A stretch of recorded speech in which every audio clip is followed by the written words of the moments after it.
la parole à Jean-Philippe Davio pour le groupe Paris en commun. Merci Madame la maire. Alors le plan qui fait l'objet de cette communication depuis tout à l'heure a été largement présenté et commenté, des fois un peu curieusement sur les bancs de l'opposition, je dois le dire, et je ne reviendrai pas sur la grande quantité de propositions qu'il contient et sur les pistes qu'il trace. Je voudrais en revanche revenir sur l'extraordinaire conjonction d'enjeux auxquels il répond, et ça me semble particulièrement nécessaire de resituer le cadre dans lequel nous débattons ce matin. C'est évidemment d'abord une très forte demande de logement à laquelle il est très difficile de répondre, que ce soit dans le secteur privé ou le secteur social. Pour rappel, on le redit, ce sont actuellement 260 000 demandeurs de logement social qui sont enregistrés, malgré les 110 000 logements déjà créés depuis 2001. 110 000 logements, c'est considérable. Cette demande très soutenue est constamment renouvelée, c'est une des sources de la difficulté d'ailleurs, et elle est en grande partie liée à la très forte attractivité de Paris, parce qu'il s'agit de la capitale, mais aussi et surtout en raison des politiques très volontaristes menées en matière de services publics, d'accompagnement social, d'amélioration du cadre de vie ou encore de mobilité. C'est ensuite un accès au logement privé de plus en plus difficile en raison des prix élevés à l'achat comme à la location, mais aussi, il faut le redire, de la raréfaction des logements disponibles liés au trop fort développement des meublés de tourisme, contre lesquels la ville lutte avec une très grande ténacité, mais aussi aux trop nombreux logements vides. C'est encore la volonté de la ville de voir les classes moyennes et les familles rester dans Paris. C'est plus largement d'ailleurs la volonté de proposer une large offre adaptée à la diversité des situations. On en a parlé, les étudiants, les jeunes travailleurs, personnes en situation de grande précarité ou en situation de handicap, personnes âgées, parfois dépendantes, etc. C'est la nécessité encore de mieux réguler les prix de la location dans le secteur privé par un encadrement des loyers plus efficace.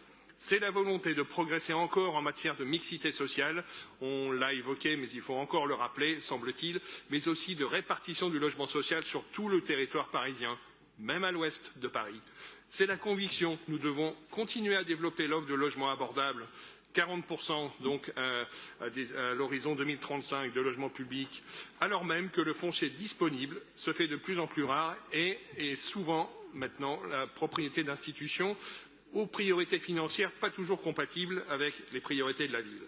C'est la nécessité d'entretenir et de rénover toujours plus un parc social d'une grande diversité et aux contraintes multiples. Et c'est enfin, évidemment, l'urgence climatique qui impose une action très forte de la ville et des bailleurs, tant en termes de construction neuve, qui sont déjà depuis des années exemplaires sur ce plan, que de rénovation technique dans le secteur social et dans le secteur privé, qui est déjà soutenu dans le cadre des différents plans Éco-Rénovons Paris.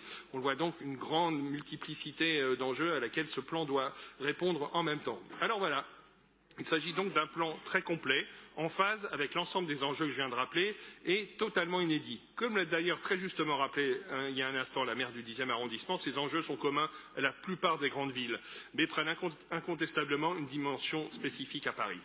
Pour y répondre, nous ne partons évidemment pas de zéro, loin s'en faut, tant la ville a déjà agi depuis 2001. Et Madame Dati, loin d'être un réquisitoire contre les actions déjà menées, ce plan, au contraire, nécessaire, dresse de nouvelles perspectives en se fondant sur une situation qui a évolué, sur de nouveaux enjeux et aussi sur de nouveaux moyens à actionner. Évidemment, il nécessitera de très importants moyens, ce que nous assumons parfaitement. Car contrairement à la droite, nous venons encore de l'entendre de la bouche de M. Alphand, nous considérons que le rôle d'une collectivité est d'investir dans l'avenir, pour l'intérêt général. Et oui, cela passe parfois par de l'endettement et des augmentations d'impôts. Je le redis, de l'endettement pour investir et des augmentations d'impôts. Ce ne sont pas des gros mots. Parce que sans moyens, sans investissement, une collectivité se condamne à la résignation et à l'immobilisme. Ce n'est pas notre engagement envers les Parisiens. Je vous remercie. C'est moi qui vous remercie, Monsieur Davio.